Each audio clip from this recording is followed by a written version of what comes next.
You are now listening to Enter Into It, brought to you by Reimagine Audio. Enter into it. States of the infinite, navigating the many rooms of consciousness. Introduction. Entering without moving. There comes a moment in every sincere seeker's life when effort begins to feel heavy and answers begin to feel close, but just out of reach. The individual has read enough, tried enough, prayed enough, and hoped enough to sense that truth is not distant, yet cannot be grasped through striving. It is in this quiet tension that the deeper realization begins to emerge. Perhaps nothing needs to be attained at all. Perhaps something needs only to be entered. This book is written for that moment. Not for the beginner who believes life is controlled by chance, nor for the skeptic who denies the inner world, but for the one who feels, deep within, that reality is shaped from within consciousness itself. For the one who suspects that the scriptures, the mystics, and the teachers of old were not pointing to distant heavens or future rewards, but to present living states of being available now. The central premise of this work is simple, yet radical in its implications. All of life is lived from states of consciousness, and every state is something you enter into. When Scripture speaks of mansions, kingdoms, promised lands, inheritances, or rest, it is not describing geography. It is describing conscious positions, inner rooms, ways of being, assumptions, from which life unfolds automatically. You do not move through the world to change your life.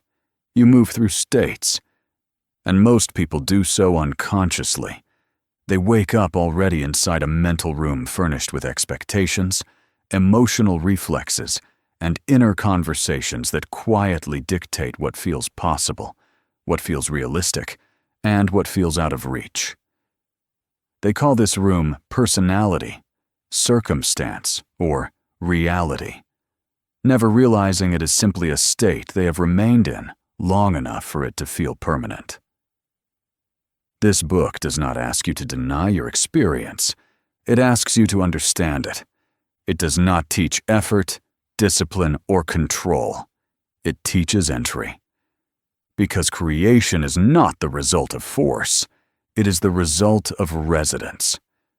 To enter into a state is not to pretend, visualize mechanically, or repeat affirmations in hope that something external will change. Entry is an inward alignment, a subtle, imaginal shift in which you occupy the feeling, the knowing, and the perspective of a fulfilled position within consciousness. And faith, as you will come to see, has nothing to do with belief alone. Faith is measured in duration. How long can you remain in the state? How long can you think from it instead of about it?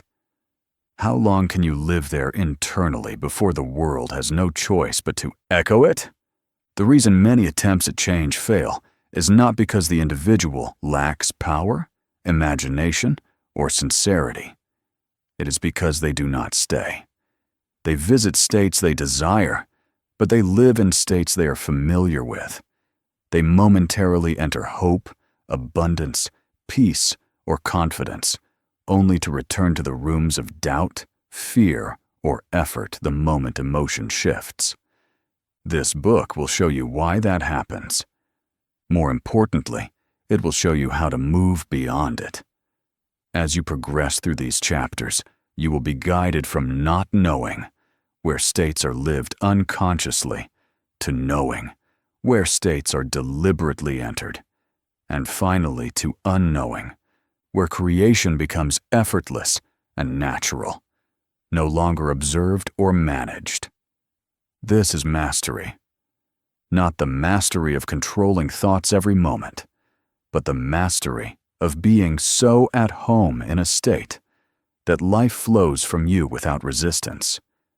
You will discover that you were never meant to stay in one room forever. Consciousness is expansive, fluid, infinite. The freedom promised in spiritual teaching was never about escape from life, but about freedom within it, the freedom to move, to enter, to exit, and to dwell without attachment. This is not a book about becoming something new. It is a book about entering what already exists within you.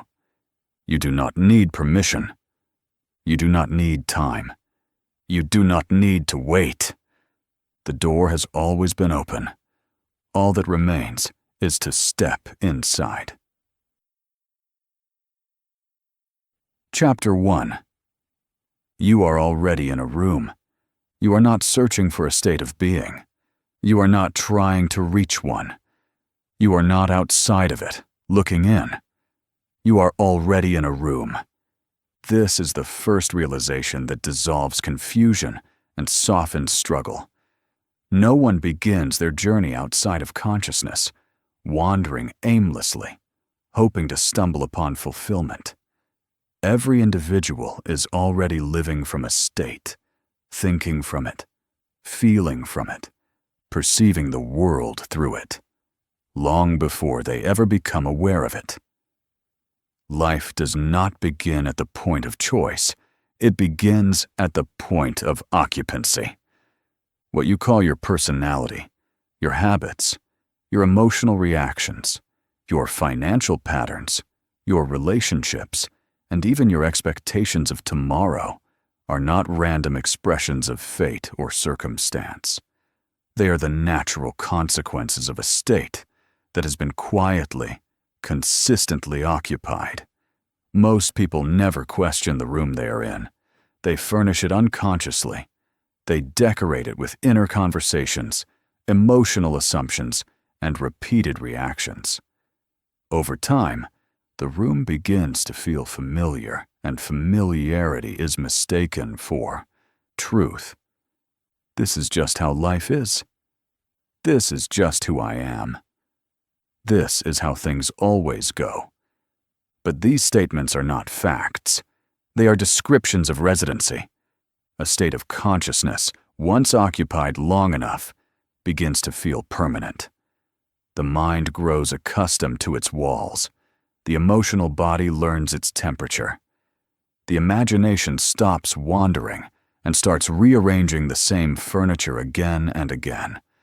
And soon, the individual forgets that another room exists at all. This is why people defend their limitations. They are not defending reality. They are defending the room they have learned to live in. Scripture offers a profound metaphor when it declares, "In my Father's house are many mansions." This is not poetry meant to comfort the future.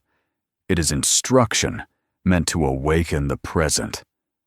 The Father is consciousness itself, the originating awareness from which all experience flows. The house is the mind, and the mansions are not places in the sky, but states of being available now. Each mansion is complete. Each room is whole. Each state, when entered, contains its own logic, emotions, behaviors, and outcomes. You do not create from effort. You create from the room you occupy. This is why two people can face the same circumstance and experience entirely different realities. One lives in a room called struggle. Another lives in a room called opportunity. One lives in fear. Another in trust. One in lack. Another in sufficiency. The outer world merely echoes the inner residence. Yet most people attempt to change their lives without ever changing their room. They rearrange circumstances. They chase techniques. They seek motivation. They wait for permission. But nothing truly changes until the state changes. To understand this is to see that you have never been stuck. You have simply been loyal to a state you did not consciously choose. And loyalty, when unconscious, becomes bondage. The moment you recognize that you are already in a room, something subtle but powerful occurs. Responsibility returns, not as blame, but as freedom. You realize that the walls you see are not imposed by life, but sustained by perception. The ceiling you feel pressing down on you is not limitation, it is assumption. This does not mean you deliberately chose your current state. Many rooms are entered early in life through conditioning, imitation, emotional imprinting, or repeated suggestion. You learned what to expect before you learned how to think. You accepted rooms before you knew you had options. But now, awareness changes everything. Awareness is the moment you stand still in the room and look around, not with judgment, but with recognition. You begin to notice the inner dialogue playing in the background, the emotional posture you default to, the assumptions you make without realizing you're making them. You notice how you speak to yourself when no one is listening. You notice what feels normal to expect. You notice what feels unrealistic, not because it is, but because it belongs to another room. This noticing is not yet change. It is orientation. Before anyone can move freely through the house, they must first realize where they are standing. Most spiritual frustration comes from trying to enter a new state while still believing the old one is reality. This creates inner conflict. One foot remains planted in the familiar room, while the other hesitates at the doorway of another. The result is oscillation, moments of hope followed by collapse, inspiration followed by doubt. But the issue is not discipline, it is clarity. You cannot leave a room you believe is the whole house. This chapter is not asking you to change anything yet. It is asking you to tell the truth to yourself. To recognize that what you have been calling my life is actually a state of consciousness you have been inhabiting. And states are not fixed, they are entered, and what is entered can be exited.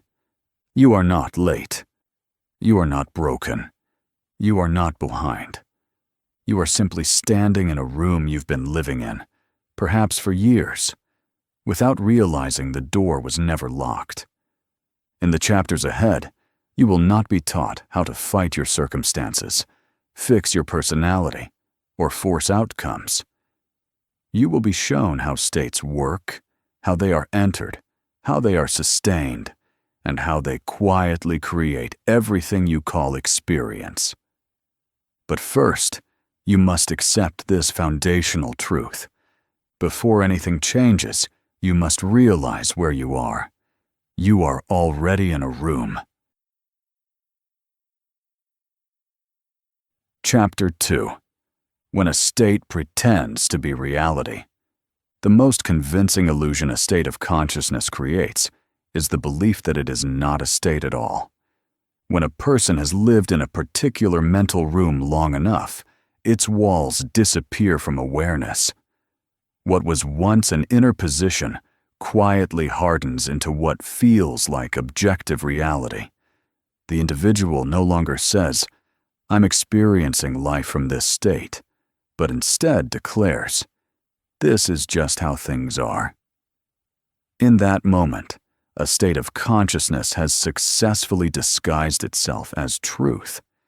This is how states maintain their power, not through force, but through familiarity. A state does not announce itself when you enter it, does not label itself, or demand belief. It simply surrounds you with a certain way of thinking, feeling, and interpreting events. Over time, this atmosphere becomes so normal that it feels unquestionable. You do not wake up and decide to believe in it. You wake up inside it. This is why two people can look at the same circumstance and see entirely different meanings. One sees confirmation of limitation. Another sees a temporary condition. One interprets delay as rejection. Another interprets it as rearrangement. The outer situation does not change, but the state interpreting it does. And the state always wins. When a state pretends to be reality, it creates a powerful form of inertia. People begin to live reactively instead of creatively. They adjust themselves to what they perceive, rather than recognizing that what they perceive is being filtered through a state they are inhabiting. This is where most human suffering is born, not from circumstances themselves, but from mistaking a temporary state for an absolute condition. A person living in a state of lack will see scarcity everywhere. Opportunities appear threatening.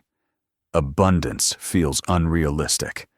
Even gifts are received with suspicion. Meanwhile, a person living in a state of sufficiency encounters ease without chasing it. Help arrives naturally. Ideas flow without strain. The same world appears to cooperate. Yet both individuals will insist that life is simply responding to facts. The truth is far more subtle. Life responds to states. A state, once occupied consistently, develops its own internal logic. It begins to supply evidence to support itself. Thoughts arise that feel reasonable. Emotional reactions feel justified. Memories resurface that reinforce the narrative. Even future expectations begin to align with the state's assumptions. This self-reinforcing loop is what makes a state feel real. You are not imagining your experience. You are experiencing your imagination stabilized into a state. This is why attempting to change outer conditions without changing inner states leads to frustration. The individual may temporarily shift circumstances, but the underlying state will quietly recreate familiar patterns. Money comes and goes. Relationships repeat themselves in different forms. Success feels fragile. Peace is conditional. The state is doing exactly what it is designed to do: express itself. When people say, "I've tried everything and nothing works," what they are really saying is, "I have attempted to change outcomes without leaving the room that produces them." A state does not respond to effort. It responds to exit. But exit feels threatening to the mind because the familiar, even when painful, feels safe. The unknown state, no matter how desirable, feels unstable until it becomes familiar. This is why people cling to dissatisfaction. They're not attached to suffering. They are attached to certainty. The state whispers, "At least you know me." When a state pretends to be reality, it also hijacks identity. The individual begins to say, "I'm anxious," rather than, "I am occupying a state of anxiety." They say, "I am unlucky," rather than, "I am dwelling in a state where outcomes feel resistant." Language reveals residence. Once identity merges with the state, any attempt to leave feels like self-betrayal. This is why change feels like losing oneself before it ever feels like becoming something new. The state has convinced the individual that it is who they are. But a state is not you. It is where you are standing. And standing can change. Awareness is the first crack in the illusion. The moment you begin to see that what you call reality is actually a perspective shaped by an inner position, something loosens. You may not yet know how to move, but you now know that movement is possible. This awareness does not immediately produce relief. In fact, it can initially create discomfort. The mind resists the idea that it has been interpreting life through a lens it didn't consciously choose. It would rather believe in fate than responsibility. It would rather believe in circumstance then consciousness. But awareness is irreversible. Once you see that a state has been masquerading as reality, you cannot fully unsee it. You may still feel its pull. You may still react from it. But a quiet separation has occurred. The state is no longer invisible. This is the beginning of mastery. Not control, not force, but discernment. Discernment allows you to pause before reacting, to observe the inner dialogue without immediately believing it, to notice emotional responses as indicators of resonance rather than proof of truth. You begin to ask different questions. What state am I in right now? What assumptions am I living from? If this were a room, what would it be called? These questions do not require answers immediately. Their power lies in shifting orientation. You are no longer trapped inside the state. You are looking at it. And a state that can be observed is already loosening its grip. This chapter is not asking you to leave your current room yet. That comes later. For now, it is enough to recognize that what has been presenting itself as reality is actually a position within consciousness, one of many. Nothing has gone wrong. You have not failed. You have simply remained somewhere longer than you realized. And what has been remained in can be departed from. The illusion begins to dissolve the moment you understand this. Reality is not what happens to you. Reality is what happens from where you are. In the next chapter, you will see how deeply this illusion runs, how time, place, and circumstance themselves are interpreted through states, and why waiting for change is often just another room people live in without knowing it. For now, let this truth settle gently. You have not been living in reality.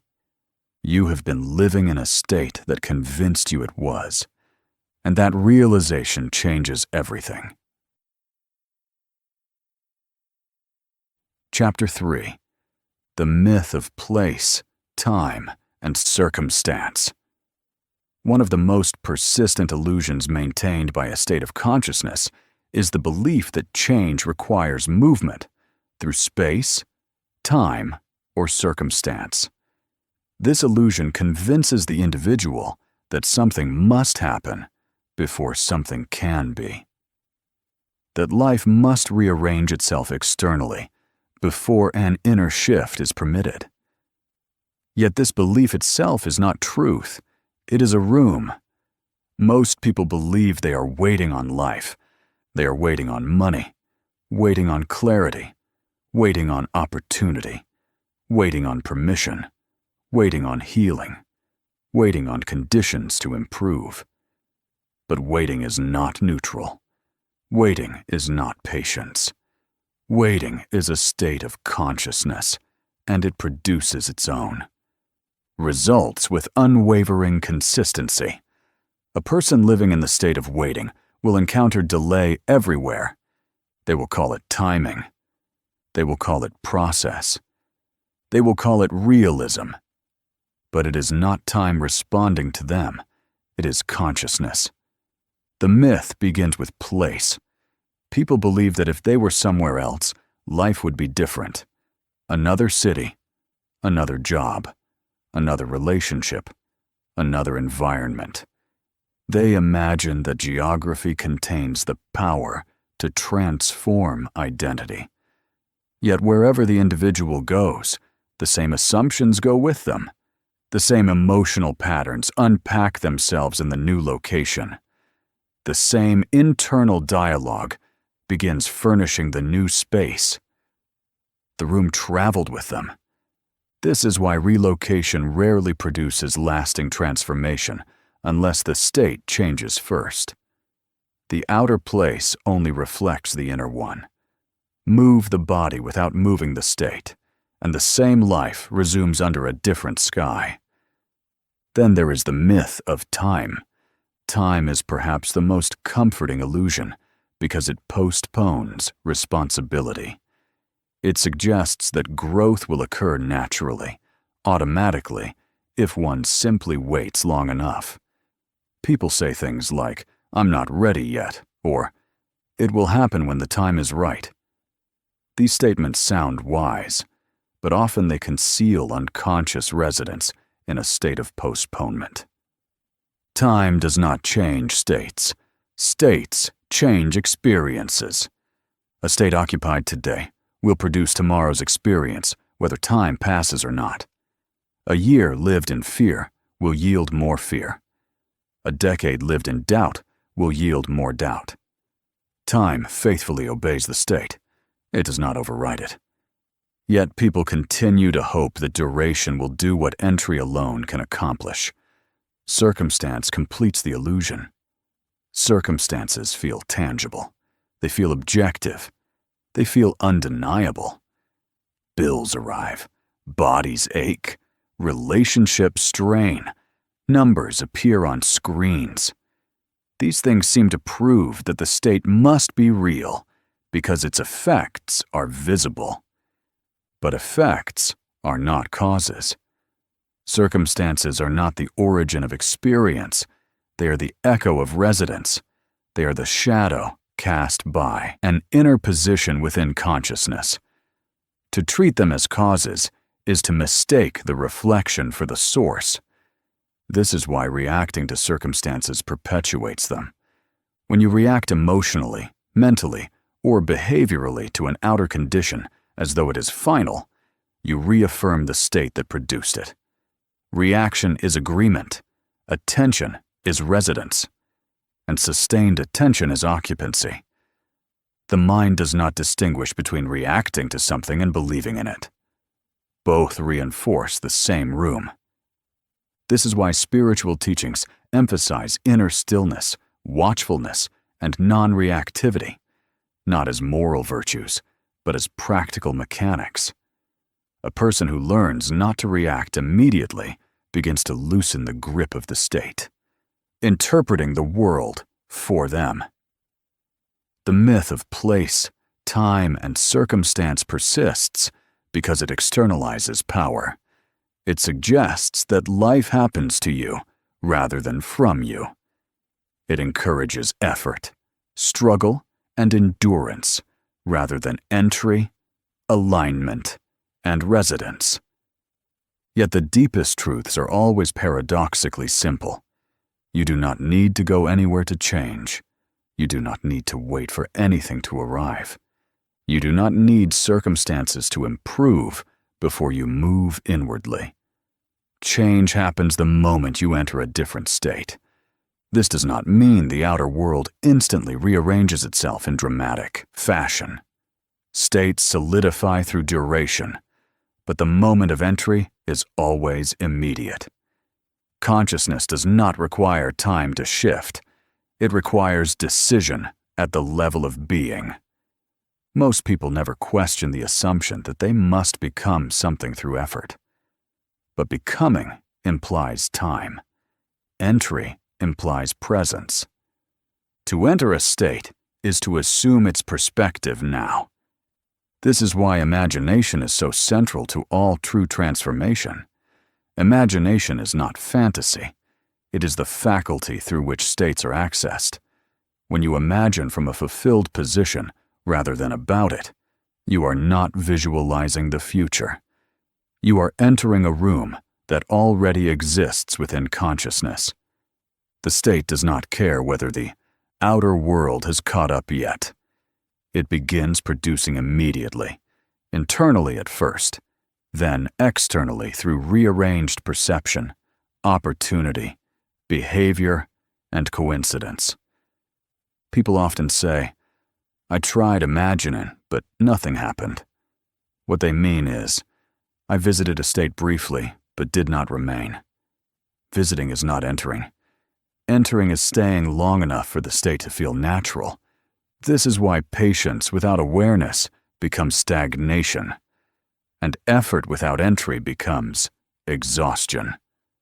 When you understand that waiting is a state, striving is a state, hoping is a state, and struggling is a state, you begin to see why so many spiritual seekers remain tired. They are not failing. They are simply living in rooms that promise progress but never deliver arrival. Progress itself can be a room. So can healing. So can preparation. So can self-improvement. These states feel noble. They feel active.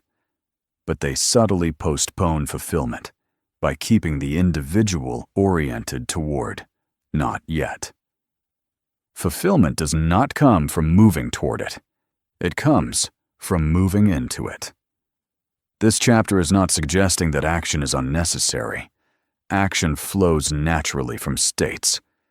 But action taken to escape a state will always reinforce it.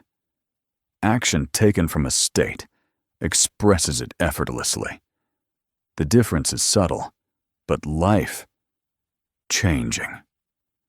When a person truly understands this, urgency dissolves, anxiety softens. The compulsive need to fix everything immediately relaxes, not because nothing matters, but because the source of change has been recentered. You stop asking, when will it happen? You start asking, where am I living from? And that question quietly dismantles the myth. Place loses its power. Time loses its authority. Circumstance loses its dominance. What remains is consciousness, fluid, responsive, infinite in its available rooms.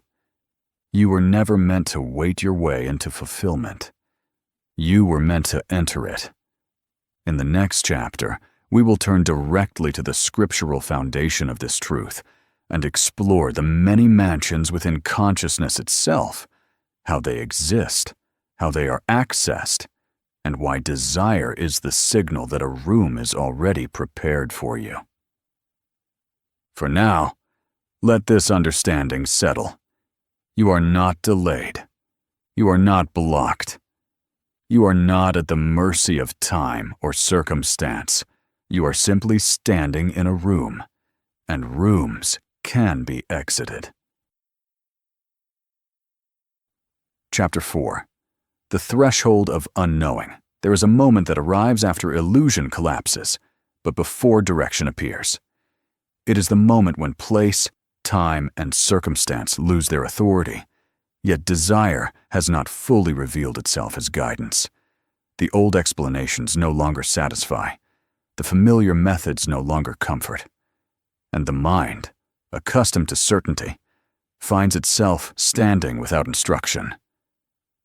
This moment is not failure. It is the threshold. Most people misunderstand this space because it does not feel like progress. It feels like suspension, like standing in a doorway without knowing what room you are entering next. The old rooms no longer claim you, but the new ones have not yet been named. This is the threshold of unknowing. Unknowing is not confusion. It is the absence of false certainty. It is what remains when borrowed explanations dissolve and automatic assumptions fall quiet. The mind often resists this space, mistaking it for regression or loss. It longs to return to the familiar, even if the familiar was limiting, because familiarity feels safer than openness. But safety is not truth. When the illusion of external causation dissolves, the mind loses its reference points.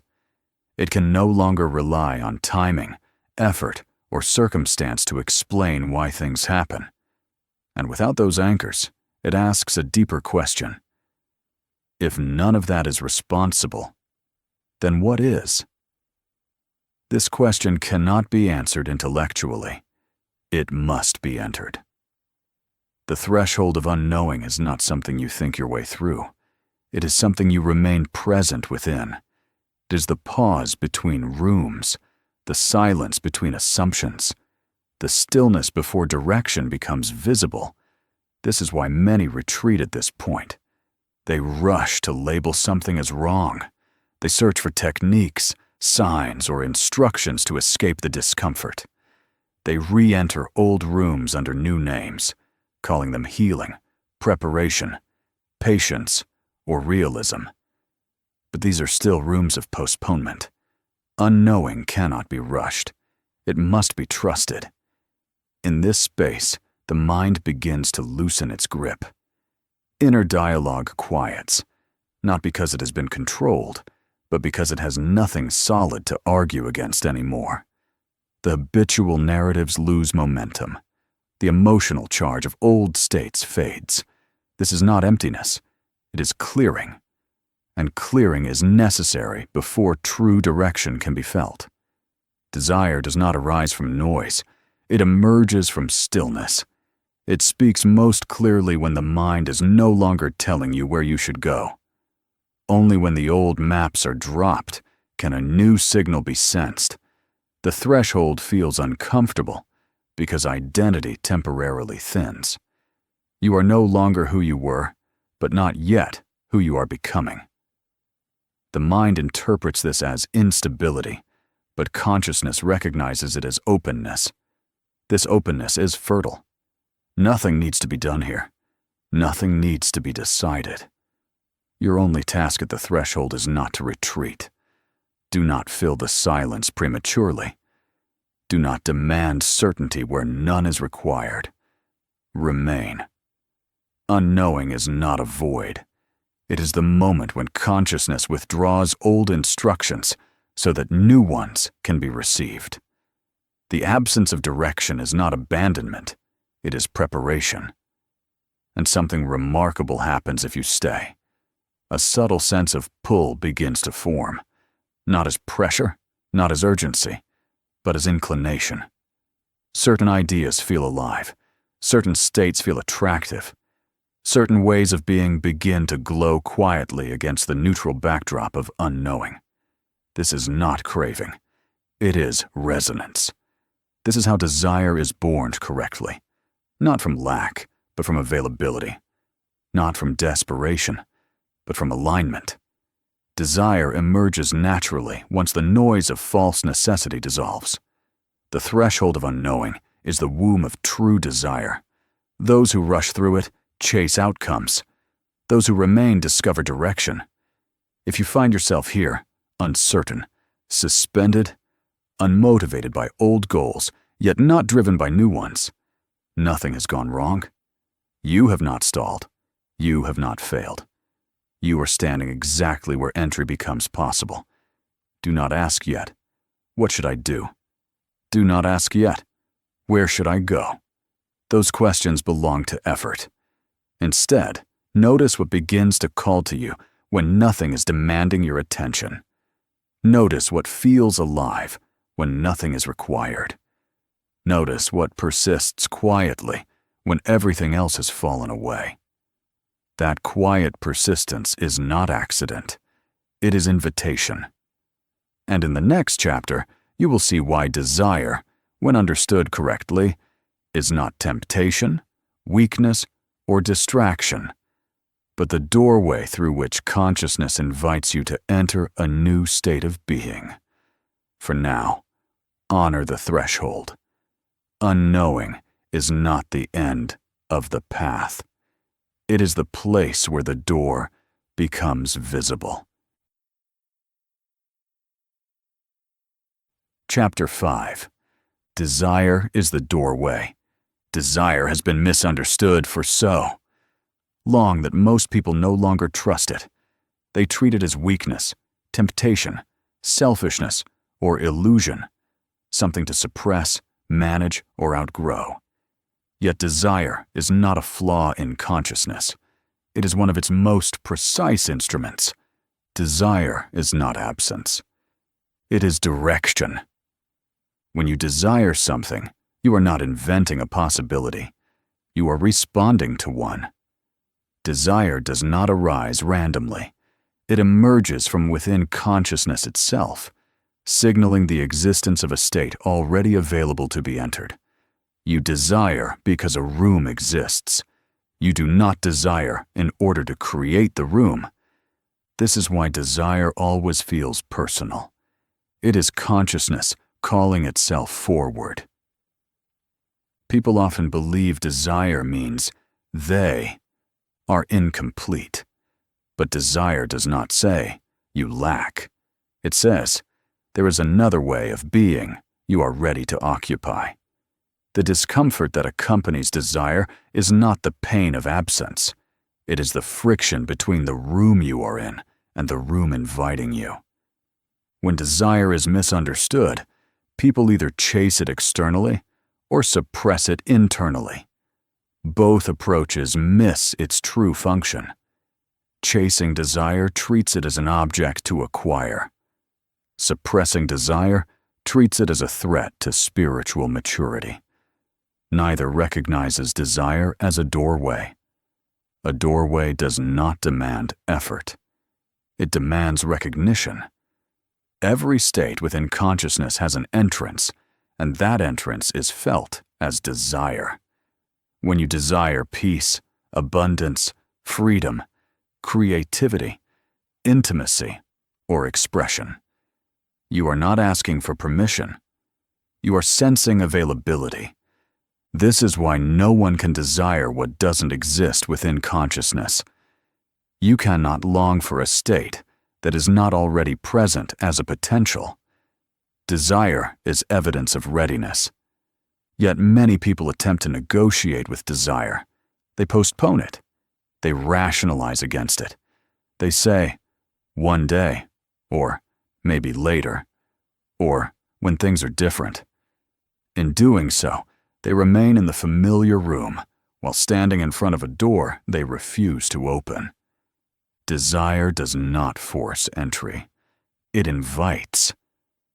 This is why desire fades when ignored, not because the state disappears, but because consciousness respects attention. When you stop responding to the invitation, awareness retreats back into the room it knows. Spiritual traditions that teach detachment often confuse desire with attachment. Attachment is clinging to outcomes. Desire is awareness of direction. To detach from desire is not enlightenment, it is stagnation. True freedom does not come from extinguishing desire. It comes from entering it fully. When desire is honored correctly, it does not produce anxiety. Anxiety arises only when desire is resisted. When you allow desire to guide you inwardly, without forcing the outer world to comply immediately, it becomes calm, steady, and clear. This is where imagination becomes essential. Desire points to the doorway, but imagination steps through it. Imagination is the faculty that allows you to assume the state you desire, not to visualize it as distant, but to feel it as present, to think from it rather than about it, to let the inner posture shift before the outer evidence appears. Many people imagine incorrectly. They imagine from their current room, looking toward another. This produces longing, not entry. Correct imagination feels like relocation. It is subtle, quiet, natural. You know you have entered a state when your internal dialogue changes without effort. You stop asking, how will it happen? You stop negotiating with doubt. You stop seeking confirmation. The state begins thinking through you. This is why desire is inseparable from faith. Faith is not belief that something will occur. Faith is willingness to remain in the state desire has pointed you toward, even when nothing outside has changed yet. Desire says, enter. Faith says, stay. When people fail, it is rarely because desire was wrong. It is because they treated desire as a signal to act externally, rather than a signal to move inwardly. They rushed to behavior before relocation. They attempted to change circumstances before changing states. Behavior without state change is effort. Behavior from state change is expression. Desire does not demand action first. It demands identity alignment. This is why trying to get what you desire often pushes it further away. Getting implies distance. Entry implies presence. The moment you frame desire as something outside of you, you close the doorway inwardly. But when you allow desire to draw you into a new way of being, it loses its edge.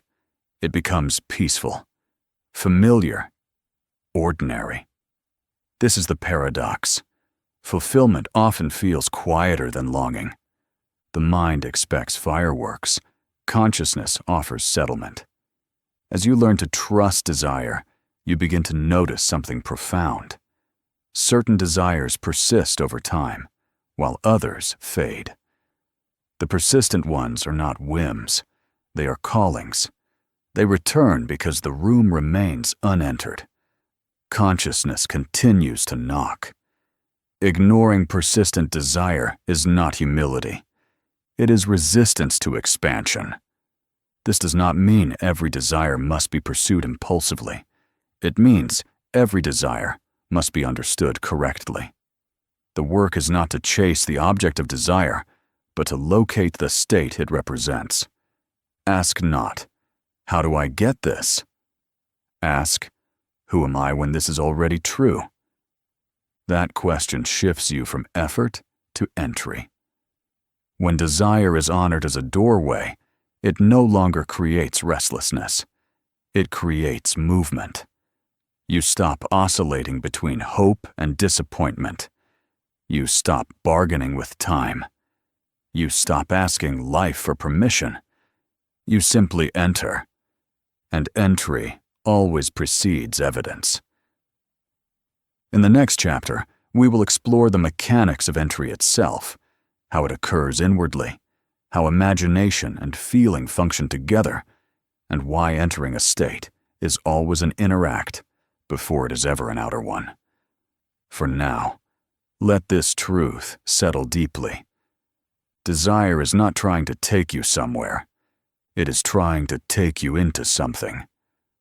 And the door it reveals has always been open. Chapter 6. Entering is an inner act. Nothing truly changes the moment you act. Everything changes the moment you enter. This is one of the most difficult truths for the conditioned mind to accept, because the mind has been trained to associate movement with progress and effort with causation. From childhood, we are taught that action produces results, that doing leads to becoming, and that inner change must follow outer proof. Yet this sequence is inverted at the level of consciousness. Action does not create states. States create action. To enter a state is not to move the body, speak affirmations, or rearrange circumstances. It is to relocate inwardly, to shift the point from which you are perceiving, interpreting, and responding to life. Entry is not something others can see. It is something you assume. This is why so much sincere effort produces little lasting change. People act from the same state, while hoping for a different outcome. They attempt to do their way out of a room they must first leave inwardly. Entry always precedes expression. When Scripture says, "As a man thinketh in his heart, so is he," it is not offering moral advice. It is revealing a mechanism. The heart is not emotion alone. It is the core position of being, the inner stance from which thoughts arise naturally. Thinking from a state is entirely different from thinking about one. To think about peace is to observe it from outside the room. To think from peace is to sit inside it. The difference is subtle, but unmistakable. When you have entered a state, you are no longer trying to convince yourself. You are no longer monitoring your thoughts anxiously. You are no longer checking for results. The state feels ordinary, natural, quietly authoritative. This is how you know entry has occurred. Most people confuse imagination with visualization. They believe imagining means forming pictures in the mind and repeating them mechanically. But imagination is not imagery alone. Imagination is the faculty of assumption. It is the ability to adopt an inner posture and dwell in it until it becomes familiar. Feeling is what seals entry, not emotion in the dramatic sense, but the feeling of reality. The sense that this is how things are now. Feeling is not excitement. Feeling is acceptance. When you enter a state, you feel settled in it. This is why forcing emotion does not work. Forced emotion still originates from the old room. True feeling arises effortlessly when the inner shift has occurred. You do not need to hype yourself into a state. You need to rest into it. This is also why silence is so important. The inner act of entry often occurs in quiet moments, when the mind is not scrambling for proof and the body is not braced for effort. Entry happens when you allow yourself to experience what it would feel like if the state were already. True, without demanding that the outer world confirm it immediately. The mind resists this at first because it has been trained to look outward for permission. It says, "This isn't real yet," or "You're pretending," or "Wait until you see evidence." But these objections do not come from wisdom. They come from loyalty to the old room. A state will always defend itself. This is why entry feels uncomfortable before it feels natural. You are stepping out of a familiar inner environment and into one that has not yet been lived in. The furniture is different. The lighting feels unfamiliar. The silence feels strange. But nothing is wrong. This discomfort is not danger. It is transition. You are in the hallway. Many people retreat at this point. They interpret discomfort as failure and return to the old room for relief. But relief is not freedom. Relief is familiarity. If you remain, if you stay seated in the new state long enough, it begins to settle. The nervous system relaxes. The mind stops objecting. The new room becomes livable. This is why duration matters more than intensity. A brief emotional visit to a state changes nothing. A quiet, sustained residence changes everything. When you have truly entered a state, you do not need to remind yourself who you are. You simply respond as that version of you. Your inner dialogue shifts automatically. Your reactions soften or sharpen appropriately. Your expectations recalibrate without effort. This is the point where action begins to flow differently.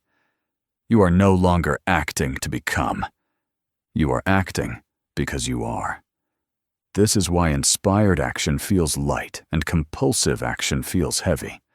Inspired action arises from a state that has already been entered. Compulsive action arises from a state that is trying to escape itself. Entry is not something you do repeatedly throughout the day with strain. It is something you allow, then remain loyal to. You do not need to re-enter a room every hour. You need to stop leaving it. Leaving happens subtly, through doubt, through reaction, through inner argument, through checking appearances for reassurance. Each time. You ask, "Is it working yet?" You momentarily step back into the old room. This is why faith is not blind belief. Faith is remaining. Remaining when nothing outside has shifted yet. Remaining when the old state tries to reclaim you. Remaining when silence replaces excitement. Faith is not dramatic. Faith is steady. This chapter marks a turning point in the journey. Up to now, awareness has been cultivated. States have been recognized. Desire has been understood as a doorway. Now, the mechanics of entry are clear. Nothing is missing. Nothing is required. Nothing needs to be forced. You enter a state the same way you enter a room in a house, by stepping in and allowing yourself to be there. You do not argue with the walls. You do not demand proof that the room exists. You sit down, and once seated, the room begins to shape you. In the next chapter, we will explore why faith is not belief, but duration, and how remaining in a state, not effort, determines when and how the outer world responds. For now, let this truth become still within you. You do not change by doing more. You change by entering. And entry is always an inner act. Chapter 7. Faith is measured in duration. Faith has been turned into a concept so abstract that most people can no longer recognize it when they are practicing it or failing to. It has been defined as belief without evidence, trust in unseen outcomes, or hope held against circumstances. Yet none of these definitions touch the true mechanics of faith as it functions within consciousness. Faith is not belief. Faith is duration. Faith is not how intensely you feel something in a moment, but how long you can remain in a state without retreating. It is not proven by emotion, enthusiasm, or repetition of affirmations. It is proven by residence. A state begins to shape reality the moment you enter it, but it stabilizes only when you stay. Most people do not fail because they cannot enter a state. They fail because they do not remain there long enough for it to feel natural. They visit confidence, abundance, peace, or certainty briefly, then return to familiar rooms the moment doubt, delay, or discomfort arises. This returning is not moral failure. It is conditioned reflex. The mind has been trained to treat appearances as authority. When the outer world does not immediately reflect the inner shift, the mind assumes the shift was imaginary. It withdraws loyalty from the new state and reoccupies the old one for safety. But safety is not truth. Safety is familiarity. A state becomes real to you when it becomes normal. And normality is established through duration, not intensity. Consider how any identity forms. No one wakes up one day and suddenly feels like who they are. Identity forms gradually, through repeated inner experiences that settle into expectation. You did not convince yourself of who you are now. You remained there long enough to forget you ever weren't. This is the same process faith requires. Faith is the willingness to remain in a state when nothing outside confirms it yet, not by forcing belief, but by refusing. To retreat. Faith is calm loyalty. It is quiet persistence. It is the decision to live from a state rather than negotiate with appearances. This is why Scripture repeatedly emphasizes abiding, remaining, and dwelling. These are not poetic flourishes. They are instructions. To abide is to stay seated. To dwell is to make a place your home. To remain is to stop oscillating. Oscillation is the enemy of manifestation. When you move back and forth between states, hope one moment, doubt the next, you are not neutral. You are training your consciousness to destabilize. The outer world mirrors this instability with delay, inconsistency, and partial results. Faith does not require you to suppress doubt forcefully. Doubt loses power naturally when you stop responding to it. A thought only has authority when you entertain it. Emotion only has weight when you identify with it. Remaining does not mean you never notice doubt. It means you do not follow it. This is where many misunderstand persistence. They believe persistence means repeating affirmations aggressively, visualizing constantly, or monitoring thoughts obsessively. But this behavior is usually fueled by fear of losing the state, rather than trust in it. True persistence is relaxed. It is the quiet decision to think from the state you have entered, even when the mind suggests alternatives.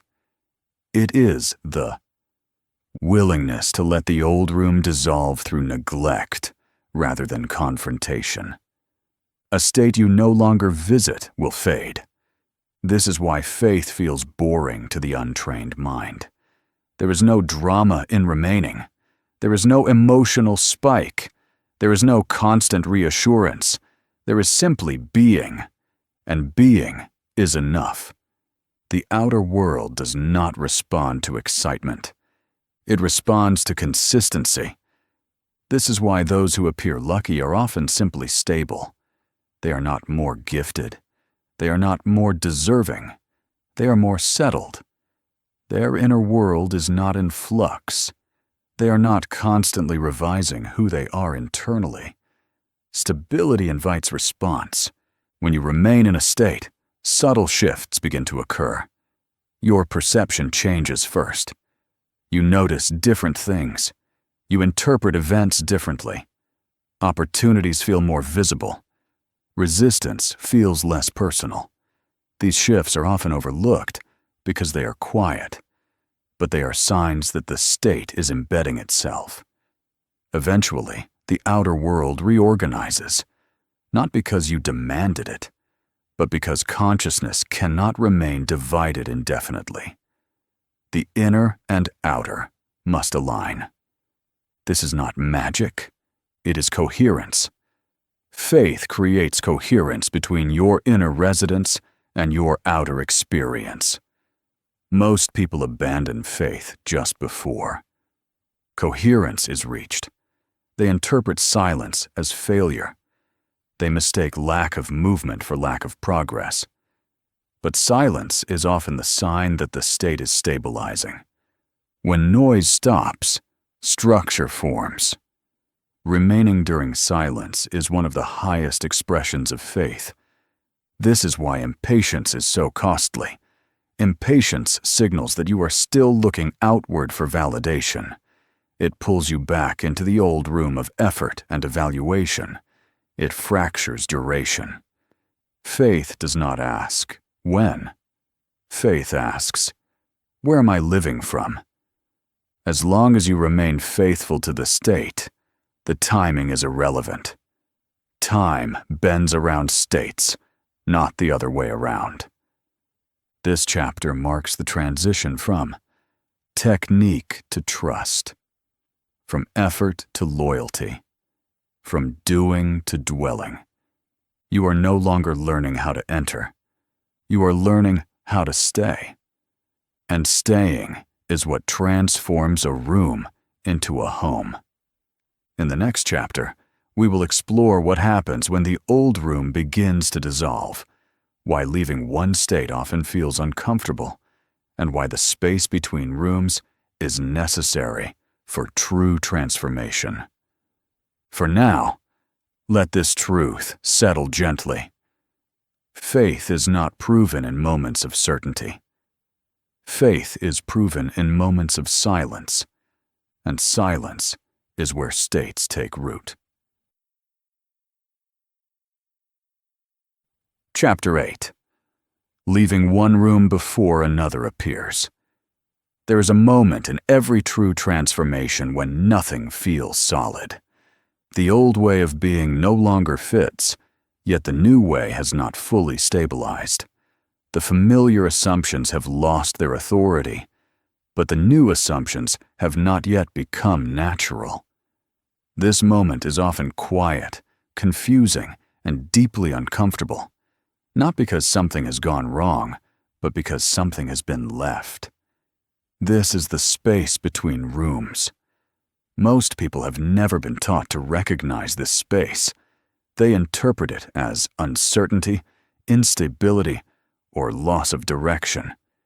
They say things like, "I don't feel like myself anymore," or "I don't know where I stand." And because the mind craves certainty above all else, they retreat back into the room they were trying to leave. But retreat is not safety. It is regression. Leaving one room before another appears is not a mistake in the process. It is the process. When a state begins to dissolve, it does not vanish instantly. It loosens gradually as attention withdraws from it. The emotional charge fades. The inner dialogue loses conviction. The reactions soften. What once felt absolute now feels questionable. This is not collapse. It is detachment. Yet detachment feels like emptiness to a mind accustomed to structure. The old room gave you an identity. It told you who you were, what to expect, how to respond. When that identity dissolves, even if it was limiting, its absence can feel like loss.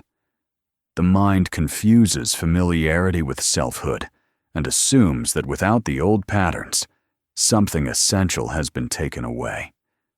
But nothing essential has been lost. Only a residence has been vacated. The hallway between rooms has no furniture, no labels, no narrative. This is why it feels uncomfortable. You cannot define yourself there. You cannot rely on habitual reactions.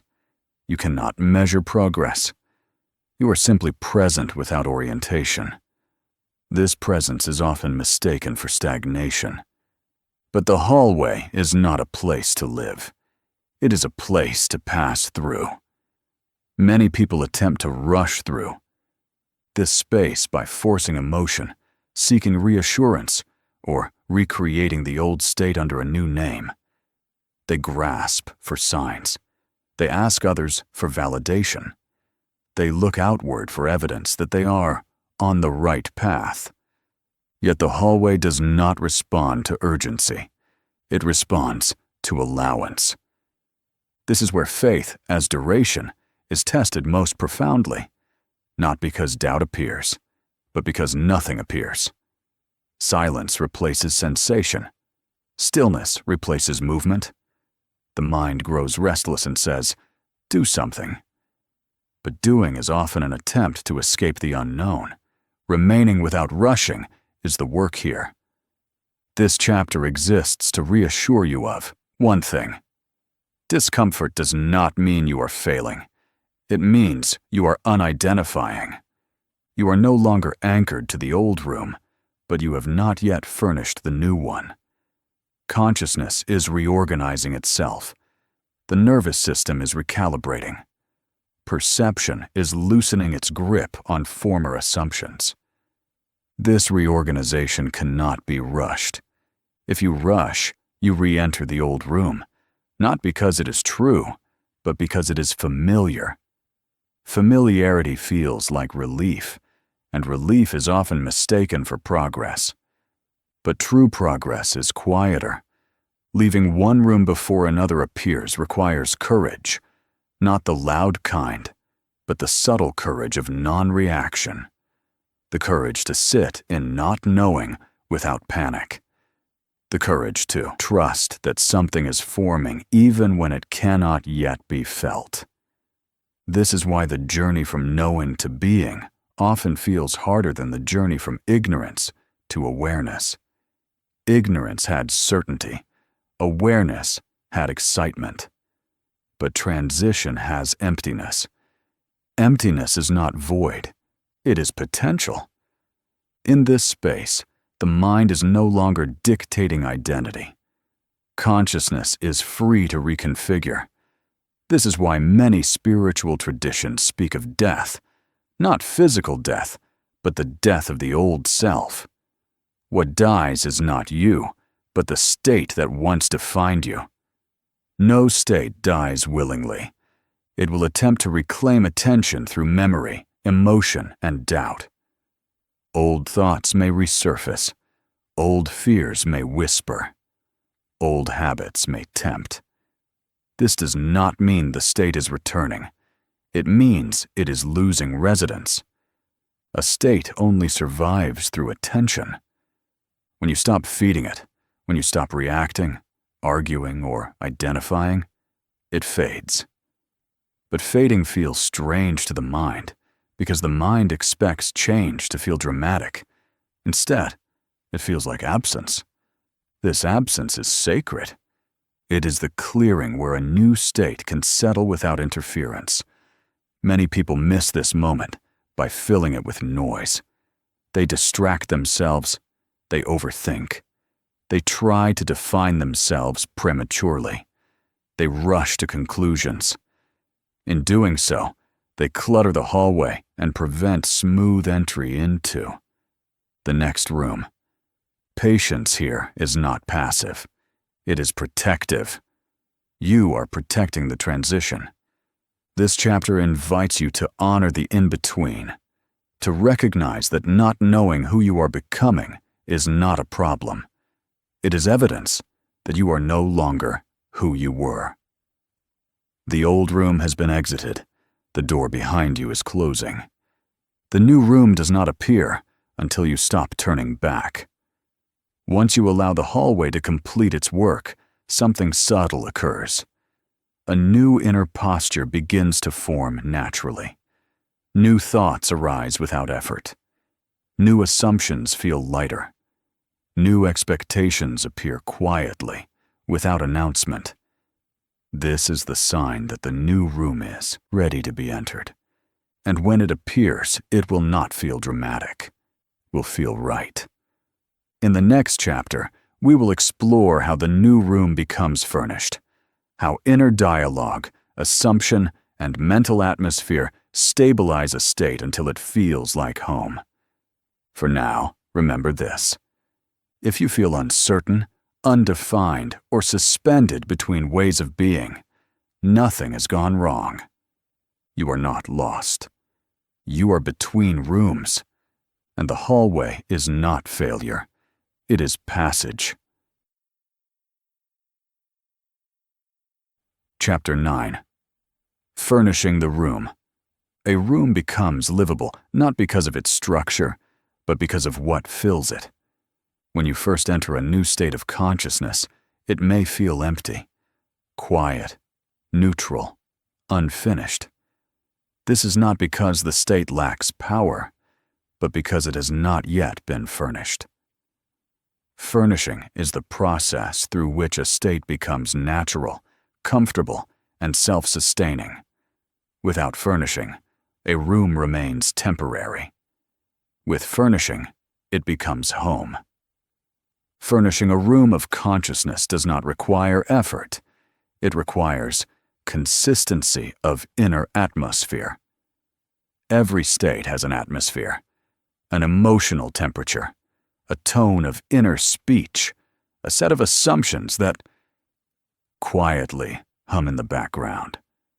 When these elements align, the state stabilizes. When they conflict, the state remains fragile.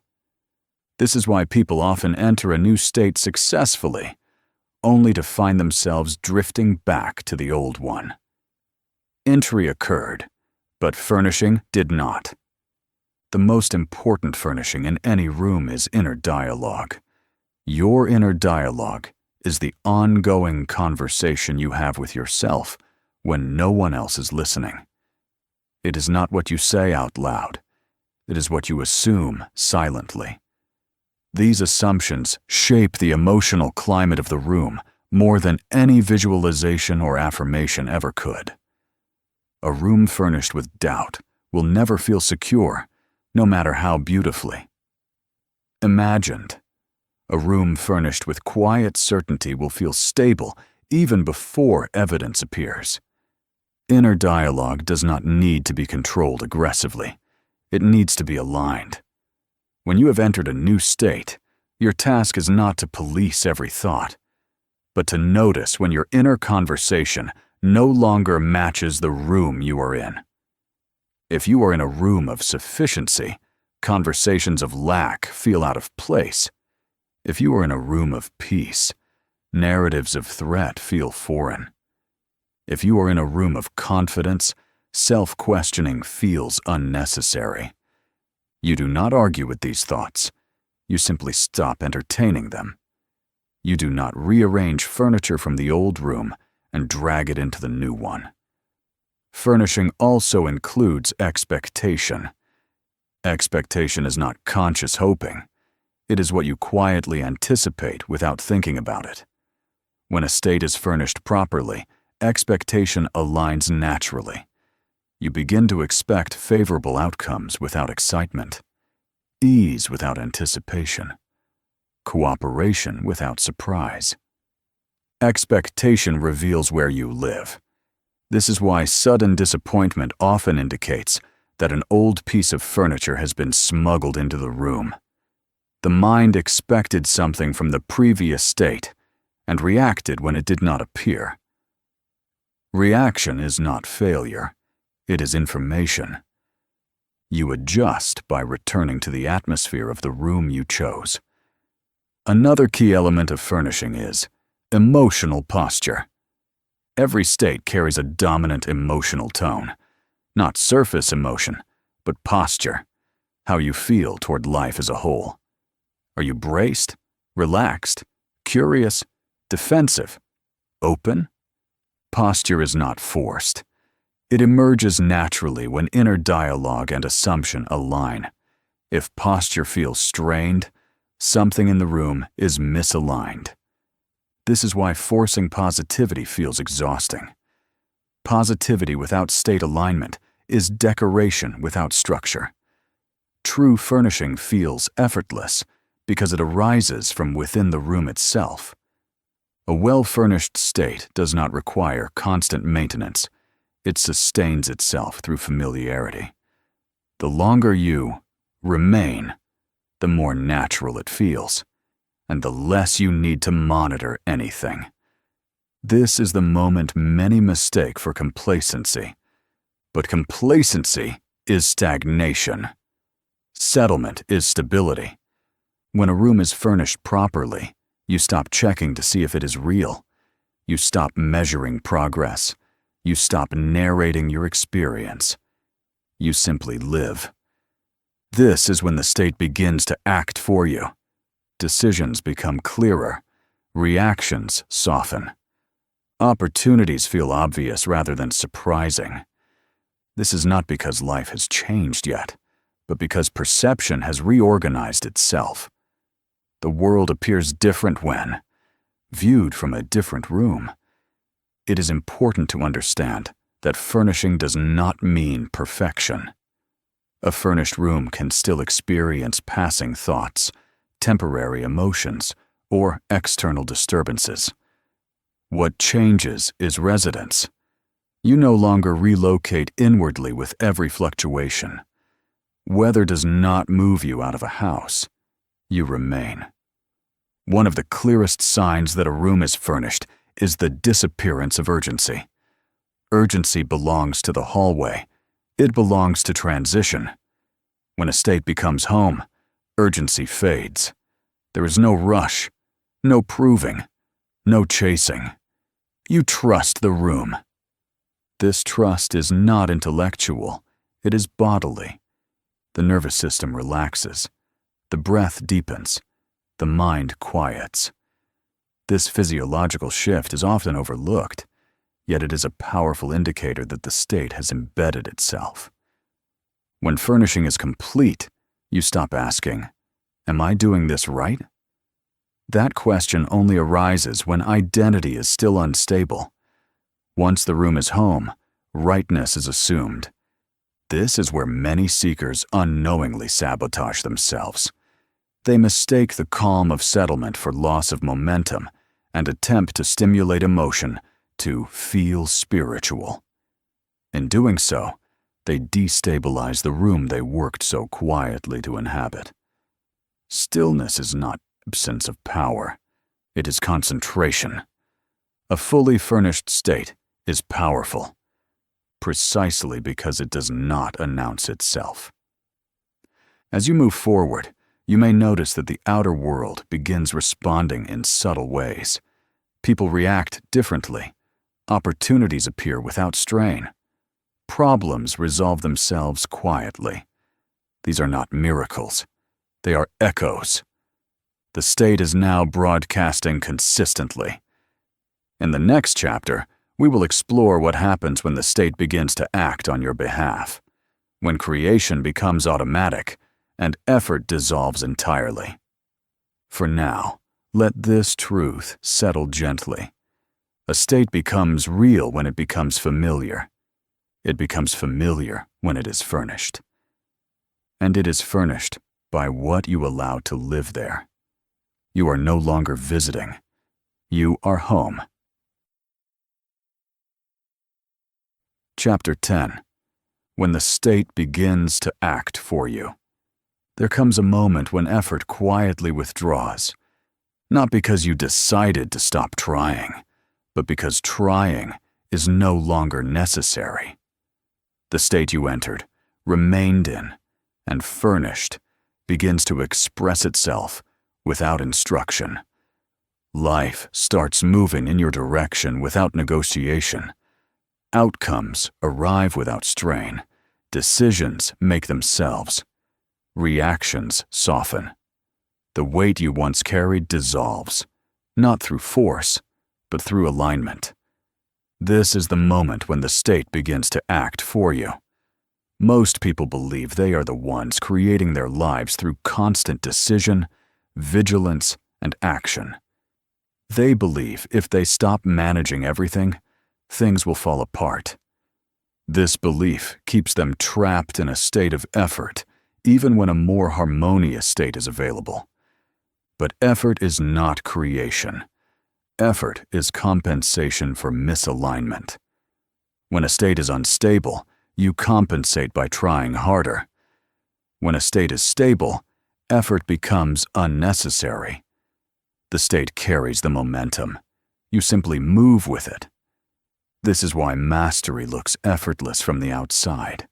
Not because the master lacks discipline, but because the state they inhabit is doing the work.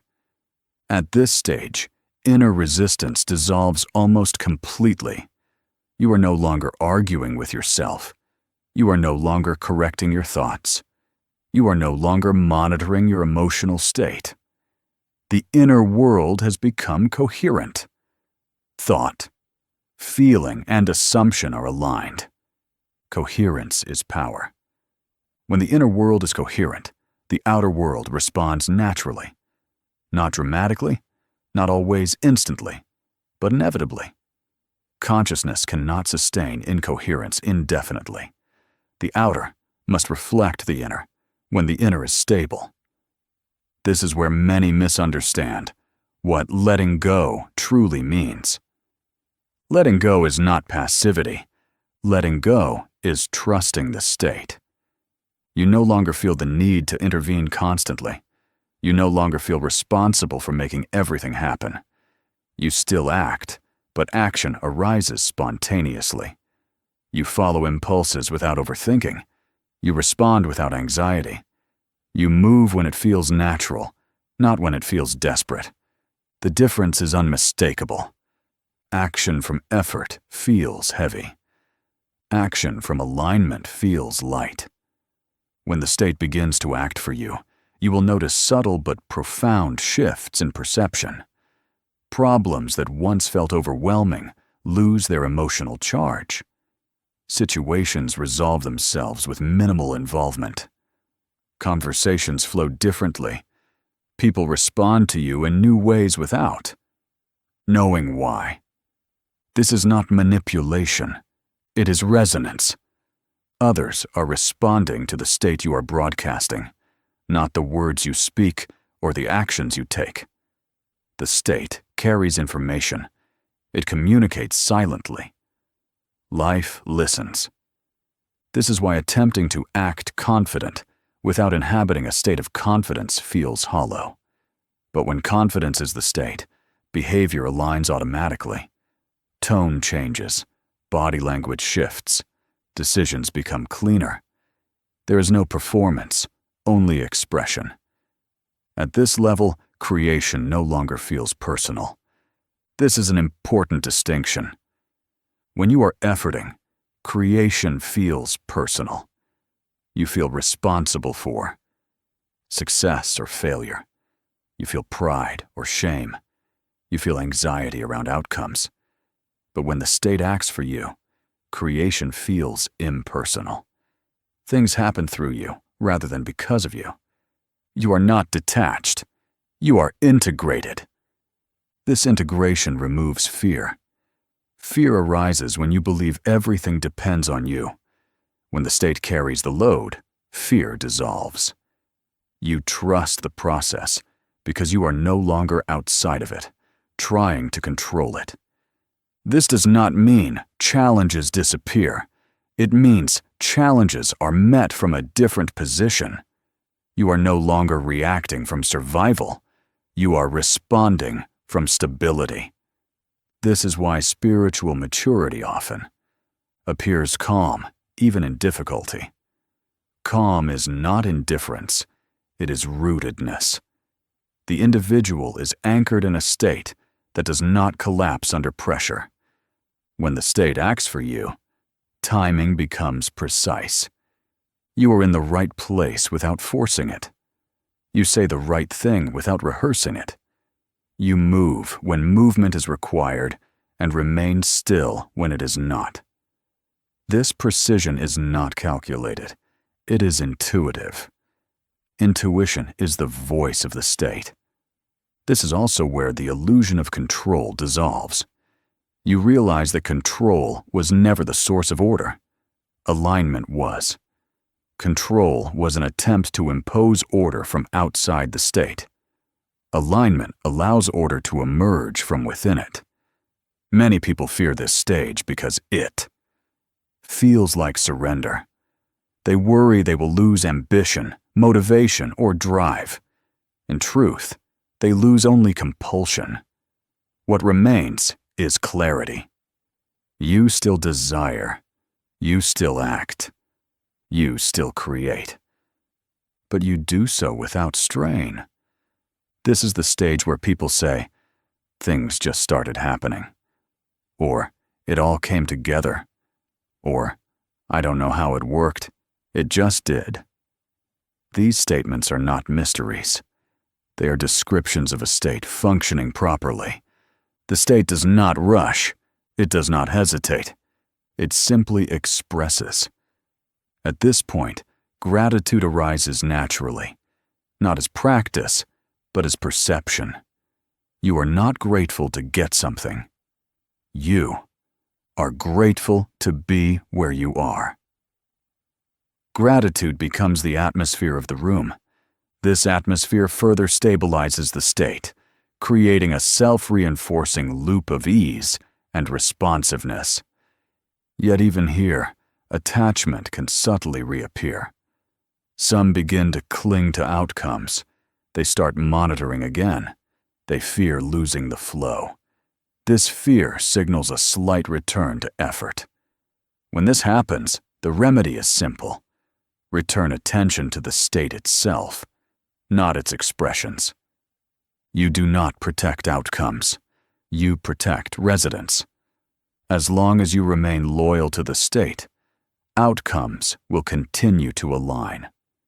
When loyalty shifts back to appearances, instability returns. This chapter marks the threshold between conscious creation and unconscious mastery. You are no longer practicing. You are living. The mechanics fade into the background. The experience becomes primary. In the next chapter, we will explore what happens when even the sense of choosing dissolves, when being replaces effort entirely, and creation occurs without observation. For now, let this truth settle fully. You were never meant to carry the weight of creation alone. The state does the work when you let it. And when the state acts for you, life becomes cooperative. Chapter 11. When choice dissolves into being. There is a stage of consciousness where the question, "What should I choose?" quietly disappears. Not because options vanish, and not because life becomes rigid or predetermined, but because choice is no longer experienced as effort. it dissolves into something far more subtle and far more powerful. Being. At this level, you are no longer selecting states deliberately. You are no longer entering rooms consciously, remaining intentionally, or furnishing them carefully. All of that has already occurred. The work has been done. What remains is presence, stable, fluid, and unself-conscious. This is the stage most people never reach, not because it is rare or difficult, but because it looks too ordinary to be spiritual.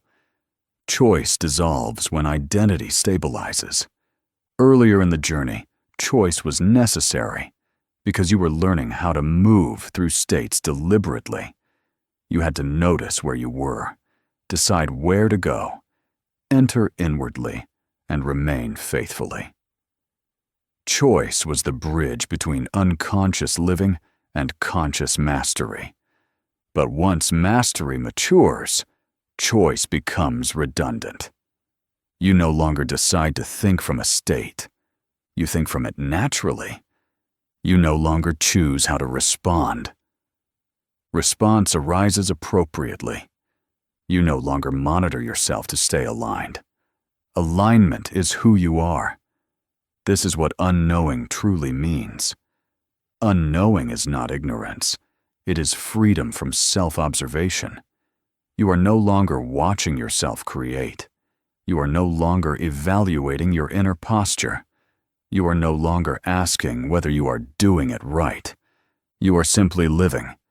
This is why the highest levels of mastery feel invisible from the inside.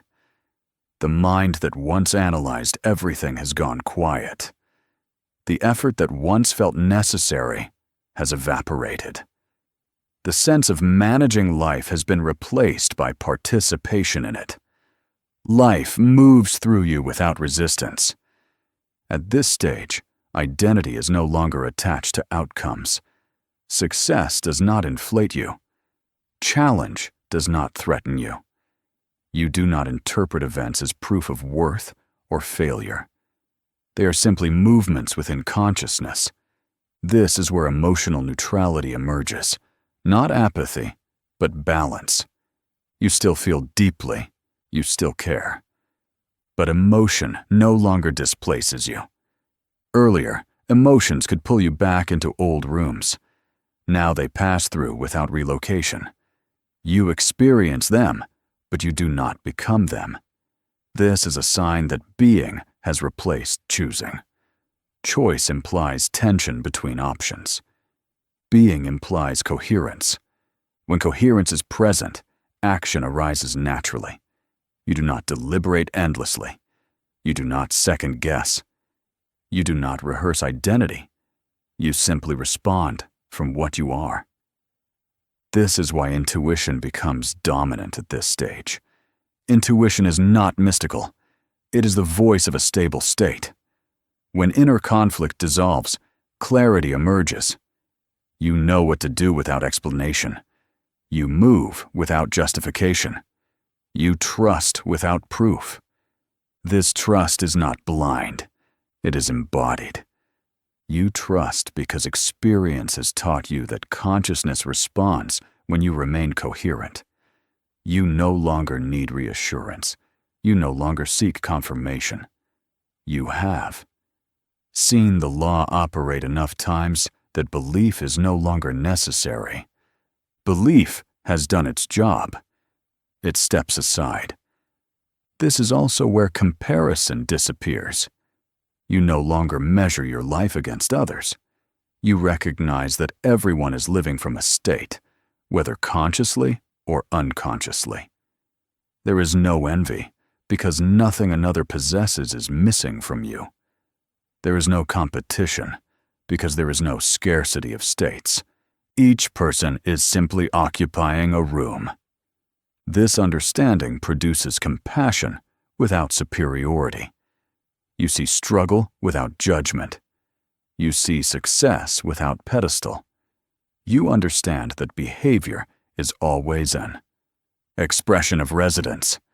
At this level, teaching becomes effortless. You no longer try to convince others. You no longer argue metaphysics. You simply are. And being communicates more than words ever could. People feel something around you that they cannot name. They relax. They open.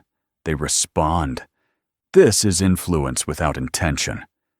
Creation continues at this stage, but it feels impersonal. Outcomes still arise. Desires still express. But you do not cling to them. You allow them to come and go.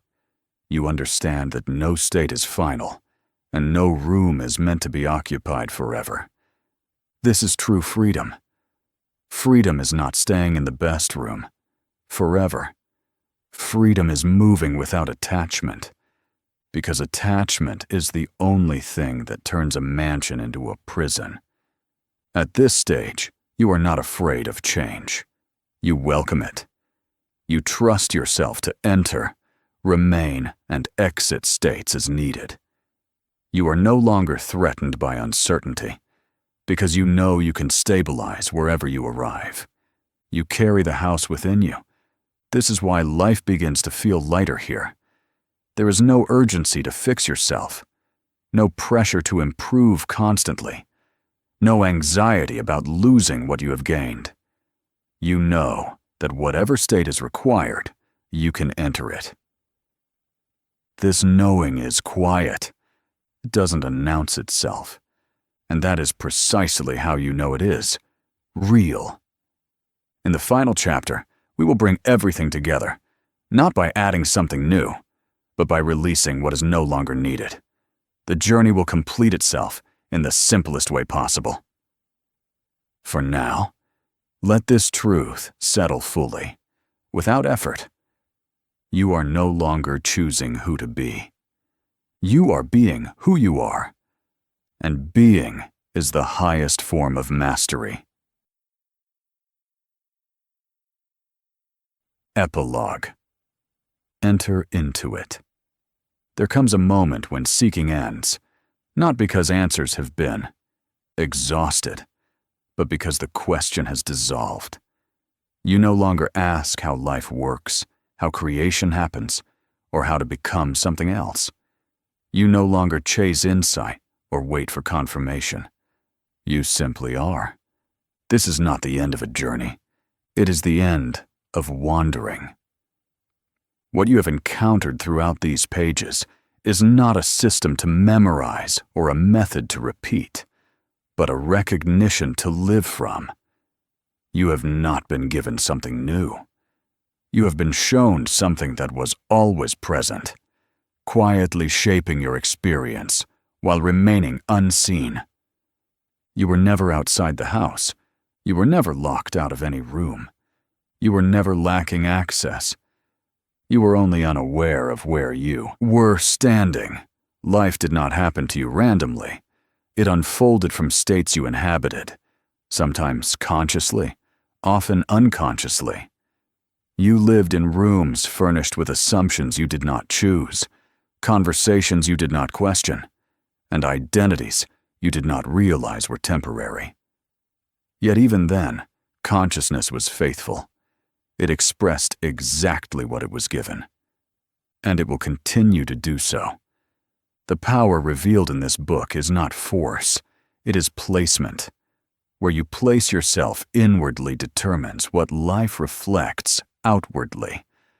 This placement does not require struggle, worthiness, or permission.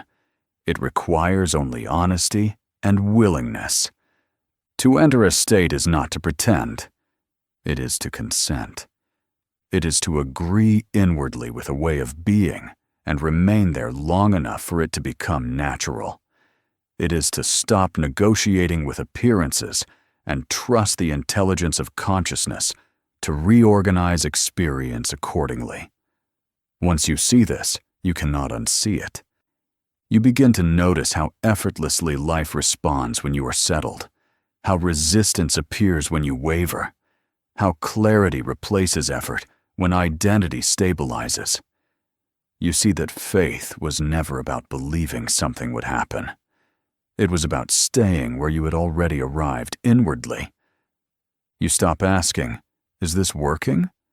You start asking, "Where am I living from?" And even that question eventually fades, because mastery does not announce itself. It feels ordinary, quiet, undramatic. You no longer feel like a creator managing outcomes.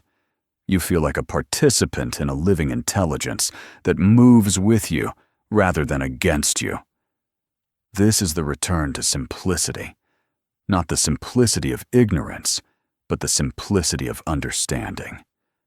You no longer need to label states, analyze progress, or monitor your inner world obsessively. You trust yourself to notice when you've shifted and to return gently when needed. You move without attachment, knowing that no room is permanent and none are forbidden. This is freedom. Freedom is not staying in the perfect state forever. Freedom is knowing you can enter any state consciously. You no longer fear being pulled back into old rooms because you know how they work. You no longer fear silence because you recognize it as transition. You no longer fear change because you carry stability within you. The house is no longer mysterious. It is familiar. And familiarity breeds confidence, not arrogance, but calm assurance. You walk through life differently now, not because you are trying to, but because you cannot help it. Your reactions soften, your expectations shift, your inner dialogue quiets. You trust life without surrendering discernment. You act without urgency. You rest without guilt. You are no longer becoming, you are being. And being does not need explanation. This is why the final instruction of this book is not a technique, but an invitation, one you have already accepted many times without realizing it. When you desire, enter. When you enter, remain. When you remain, allow. When you allow, live. And when life calls you to move again, do not resist it. Step out of the room without fear. There are many mansions. None are lost when you leave them. They remain available, waiting, unchanged. You are not meant to stay in one state forever. You are meant to move consciously. This is not a practice you perform once and abandon. It is a way of seeing, a way of relating to experience, a way of honoring consciousness as the creative field it has always been. Nothing here asks you to withdraw from life. Nothing asks you to escape the world. You are asked only to enter into it. Enter into peace when peace is needed. Enter into courage when courage is called for. Enter into abundance, clarity, love, stillness, or action, without delay, without argument, without apology. The door does not open later. It opens now, and it always has. You do not need to finish this book and do something else. You do not need to. Remember every word. You don't need to prove that you understand. Understanding reveals itself through how you live. Simply notice where you are, and if you wish to be elsewhere, enter into it. This concludes our journey of Enter Into It. Thank you for listening. Please like and share.